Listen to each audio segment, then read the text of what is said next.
பாகிஸ்தானின் வடமேற்கு மாகாணமான கைபர் பக்துன்வாவில் கடந்த 25ஆம் தேதி முதல் இடைவிடாது பெய்து வரும் கனமழையினால் மக்களின் இயல்பு வாழ்க்கை முற்றிலுமாக முடங்கியுள்ளது. மழை மற்றும் வெள்ளம் தொடர்பான விபத்துகளில் சிக்கி இதுவரை உயிரிழந்தவர்களின் எண்ணிக்கை 45ஆக உயர்ந்துள்ளது. உயிரிழந்தவர்களில் 23 பேர் சிறுவர்கள் என்பது மிகுந்த சோகத்தை ஏற்படுத்தியுள்ளது. சுவர் இடிந்து விழுந்தது மற்றும் மின்சாரம் தாக்கியது போன்ற விபத்துகளில் சிக்கி இதுவரை 105 பேர் படுகாயமடைந்து சிகிச்சை பெற்று வருகின்றனர்.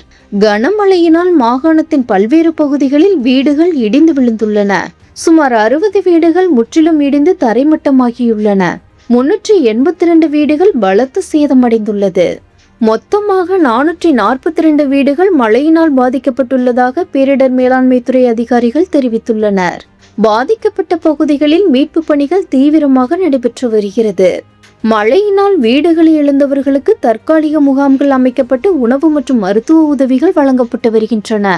எனினும் தொடர்ந்து மழை பெய்து வருவதால் மீட்பு பணிகளில் தொய்வு ஏற்பட்டுள்ளது. வரும் நாட்களிலும் மழை நீடிக்கும் என அந்நாட்டு வானிலை ஆய்வு மையம் எச்சரிக்கை விடுத்துள்ளது குறிப்பிடத்தக்கது.